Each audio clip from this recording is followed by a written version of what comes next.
Le magazine littéraire Épilogue est une présentation de la Librairie du Quartier. Merci à ce précieux partenaire et à leur équipe de libraires. Vos prochaines lectures vous attendent au 1120 Avenue Cartier. On est ailleurs avec donc 2 livres qu'on a annoncés en début d'émission. Tu commences avec Poudreuse? Ah, je peux commencer avec Poudreuse. Un ou l'autre? Un ou l'autre, ça me dérange pas. T'as choisi. Poudreuse de Sophie Lalonde-Roux chez l'Instant Même, paru cet automne et comme je le disais en introduction, comme tu m'avais permis de le lire à distance, finaliste en 2025 pour le prix littéraire des collégiens. Avec raison, une belle écriture vivante, sensible et bien sentie dans ce livre-là, où on va suivre le personnage de Lou-Antoine qui a des difficultés dans la vie. Et dès le début du roman, vraiment, ça commence avec « Je suis officiellement rendu un itinérant ». Rien de moins. Sa mère lui a dit de prendre ses affaires et de quitter la maison. Elle n'en peut plus, elle ne sait plus comment le gérer, ne sait plus quoi faire pour aider cet enfant-là qui a des difficultés dans la vie. Et elle lui dit, bon là, cette espèce de réflexion que quelques-uns se font parfois, là, ben là, on va l'amener au bout du rouleau, puis il va se passer quelque chose. Il va se réveiller, puis il va reprendre sa vie en main. C'est pas si simple que ça. Et c'est ça qu'on se rend compte dans cette courte plaquette-là. C'est une centaine de pages, ce roman-là, où on va suivre le personnage de Lou-Antoine, qui, oui, au début, devient itinérant. Mais là, il va avoir la chance de tomber sur un ami au parc Émilie-Gamelin à Montréal qui lui dit « Ben voyons, ça n'a pas de sens que tu sois sur un banc de parc comme ça. Il faut qu'on t'aide. » Lui, il va donc décider de l'amener à sa maison et de lui donner une autre nouvelle chance. Donc, ses parents vont l'héberger pendant quelques mois.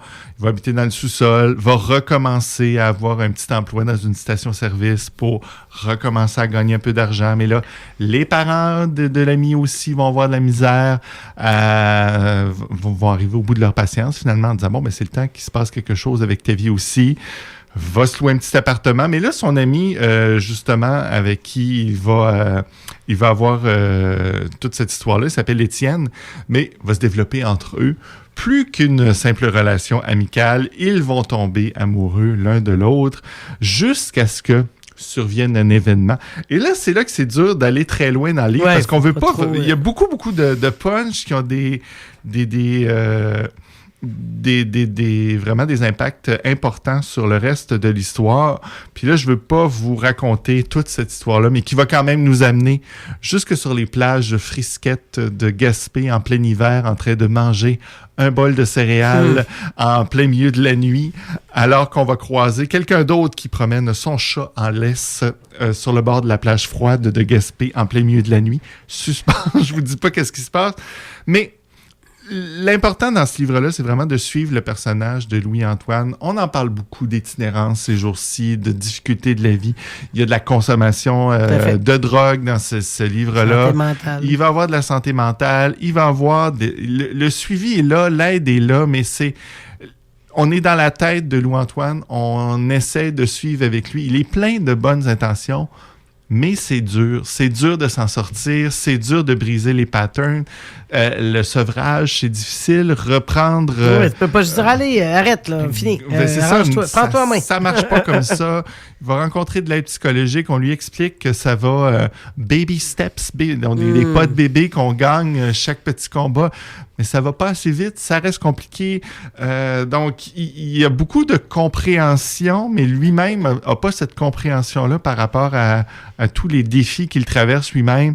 C'est un long cheminement sur plusieurs années qu'on va avoir dans ce petit livre-là à l'instant même. Mais quelque chose de pas moralisateur, on n'est pas dans les bons sentiments pour rien, on suit avec lui, on espère seulement le mieux, mais baby steps, donc c'est une chose à la fois qui va finir à se placer jusqu'à ce que on espère tout le long que ça va finir par se replacer. Mais comme je vous dis, il va traverser quand même plusieurs épreuves, plusieurs décisions qu'il va prendre pour tenter de s'aider.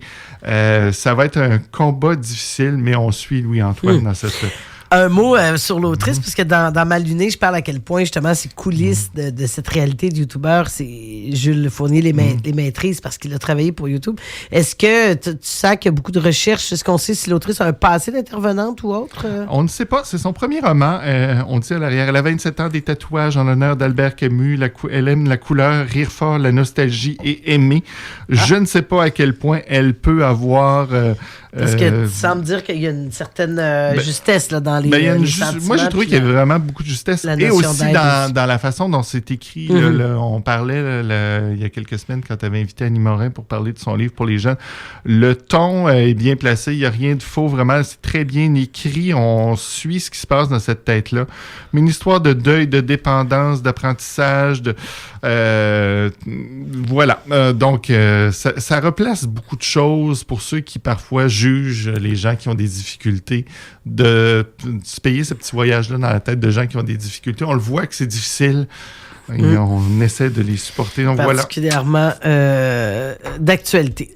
Aussi, Vincent Franqueur aux éditions David. Oui, c'est aussi un livre qui date de l'automne. Une bonne brique quand même. C'est vrai, hein, là, t'as la version oui, j'avais la version numérique, PDF parce qu'à ce moment-là... mais c'est vrai, j'ai vu le livre que j'ai trouvé très même costaud. Hein. C'était un livre épais, alors que pour Poudreuse de Sophie Lalonde-Roux, c'est tout petit, c'est une toute petite plaquette. Vincent Franqueur, lui, tu y connais quoi? Toi, à l'amour, un roman beaucoup plus volubile, justement, et touffu. On va être au début des années 2000. On va suivre donc le personnage de Justin qui arrive à Montréal avec son ami Éric. Les deux sont amis d'adolescence depuis plusieurs années, mais décident de quitter leur ville pour aller à Montréal vivre leur vie d'adulte, comme je l'expliquais. Et là, ils vont passer au travers de plusieurs apprentissages qu'on fait quand on est jeune adulte, finalement. Mais ils ont leurs difficultés, leur façon de s'insérer dans la vie, c'est plus complexe. Ils travaillent, mais là, les deux sont au début de la vingtaine, décident de retourner aux études. Un en soins infirmiers, l'autre essaie d'aller plus vers des métiers, vers l'art.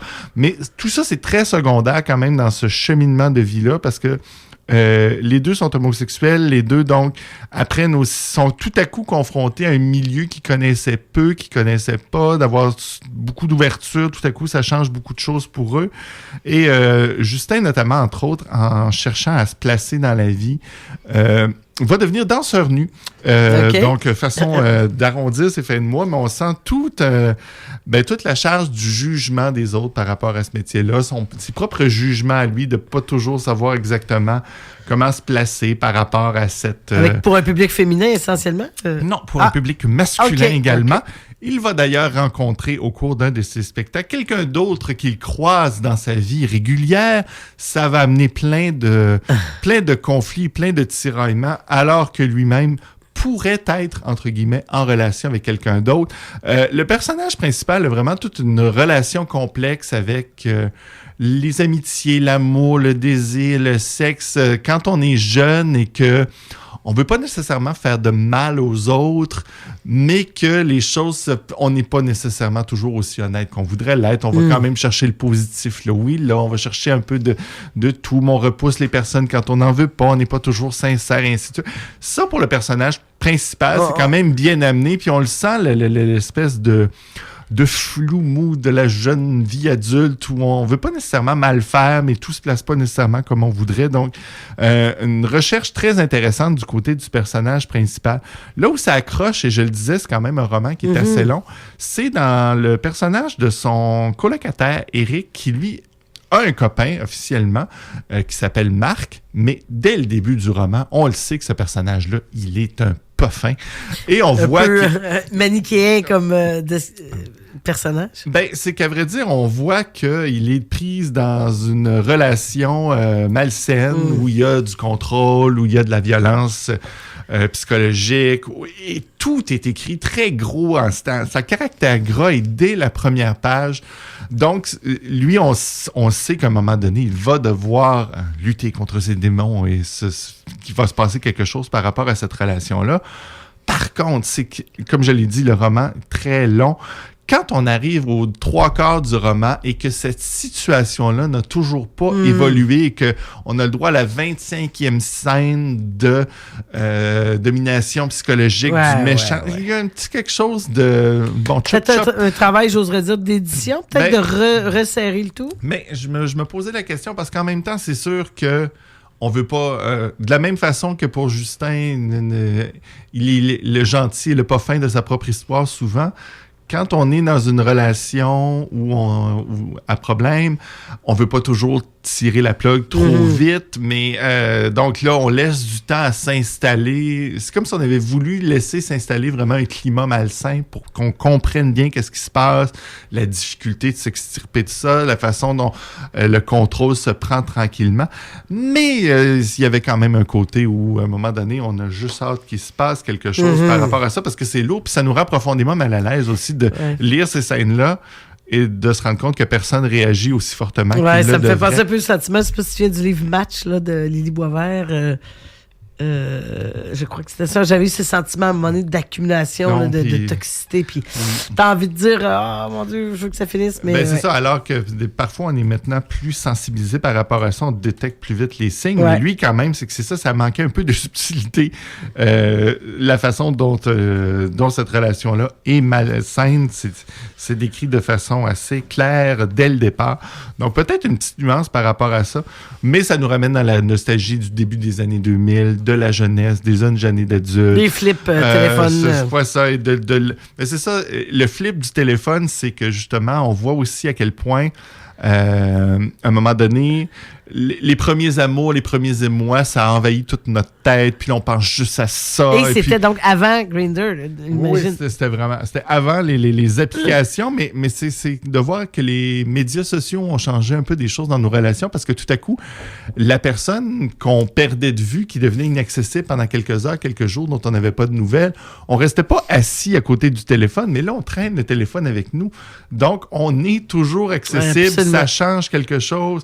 Ça aussi, c'est une dimension qu'on voit qui est explorée dans ce livre-là, à quel point, au moment où le personnage reçoit son premier téléphone, ça change beaucoup de choses pour lui de voir cette dimension d'accessibilité puis de réponse qui peut entrer à tout moment, qu'on comprend pas pourquoi elle n'arrive pas, parce qu'elle pourrait arriver. Tout le monde a un téléphone maintenant. Donc, ça aussi, ça entre dans la psychologie de ce livre-là. Donc, des petites nuances, mais des côtés quand même intéressants. Comme je le disais, c'est paru aux éditions David dans la collection Indocile, qui est cet éditeur canadien-français là, qui publie de l'Ontario. Donc, Vincent Franqueur, tu y connais quoi, toi, à l'amour? Merci beaucoup, Brian. On poursuit en musique et après...